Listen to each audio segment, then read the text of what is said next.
Hey everybody, it's Marcel. I'm back. I was doing some training that took like 4 days and then doing a bunch of stuff with the election and hoping that people make the right kind of votes and oh geez, there was really no way to win with this one, was there? But we still kind of dodged a bullet. I guess we're gonna have to wait and see if we really did get the lesser of two evils though. I bet you can guess who I voted for. So the topic I wanted to discuss today was actually my journey down taking and finding the red pill, and kind of how it differed from other people's experiences based upon what I've learned from their videos and speaking to people.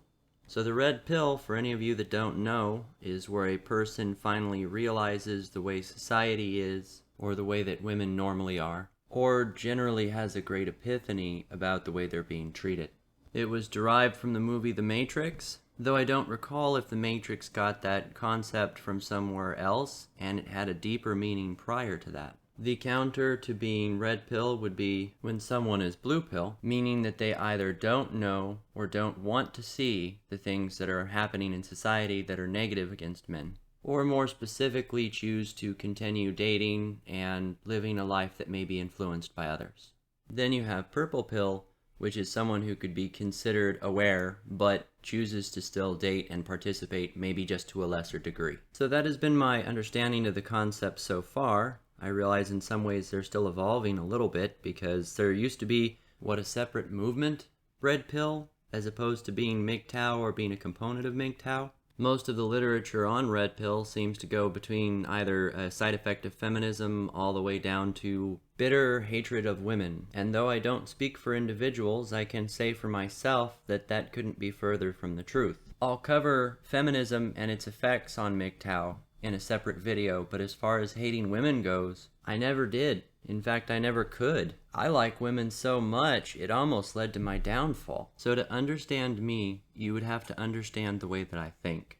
I'm blessed or cursed with an extremely logical mind. Though I have emotions and I'm influenced by them, the part of my mind that pulls me out of a situation where I can look at it from a separate perspective is very well developed. It became pronounced with one of my first experiences in combat. As things were going on around me, I was completely aware of the risk to my life, though I had this overwhelming sense of dissociation, like I was a puppet master controlling my body from a higher place. Everything seemed to slow down, and I had more time to process what I wanted to do before I did it. I became emotionally detached from my actions and simply did what I had to do in order to generate the best outcome. Don't think of it necessarily as an advantage, because I lost all the benefit of instinct and the power that emotion can bring. Though I can't give specifics of what happened, I will say that the outcome was very positive. Not that anything involving war truly ever is. Probably the best case scenario given the circumstances. The takeaway from that is that in some cases, when under extreme emotional trauma,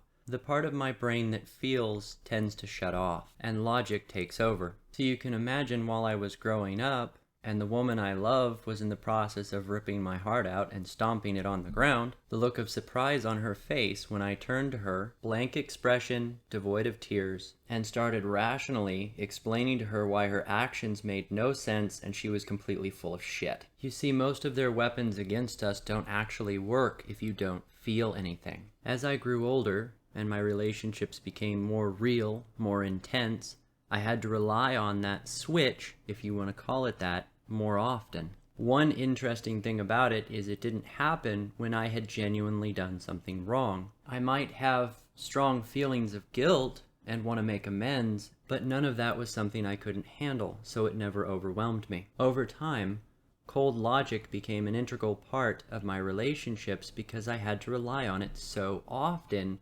dealing in situations that really didn't make any sense. I started to develop a skill to recognize the patterns before bad things actually happened. That was during the time in my life when I took an interest in becoming a PUA and wanted to turn the tides in my favor when it came to dating women. I was successful with that to a degree, as I've talked about it in previous videos, though the payoff rarely ever justified the amount of effort and energy put into it. See, no matter what a man changes about himself, it has no effect on the nature of women and how they behave. Side thought on that, Have you ever noticed when a guy talks about women having a nature or a behavioral pattern, he's shunned for it? Even my own brother accused me of generalizing. But women and society talk about men in a general fashion. Typical guy, that's just the nature of men and how we behave or how we treat them all the time. And nobody says a word to stop them. Anyway, back to topic. So for me, the red pill was an extremely slow process.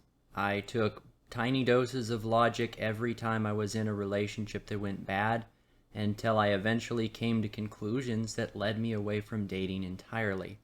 I came across MGTOW, or the concept of MGTOW, about a year and a half ago through listening to videos by Sandman, but I had already taken on the philosophy long before I'd ever realized that it was a thing, that it was something other people were doing. So in a sense, what MGTOW did for me was give me a framework to kind of put a label on what I had been thinking all along. Maybe others have had the same experience. I imagine for many men, the red pill hits them like a lead brick. For me, I chiseled away at the drama and BS year after year and was essentially left, after it all whittled away, with a small red pill sitting in my hand. Anyway, I hope that was interesting as kind of a snapshot into the way my mind works. Tell me about your experiences in the comments below. How was your transition into the world of MGTOW, if you are one? Thank you for your time, and if you want to hear more, like and subscribe.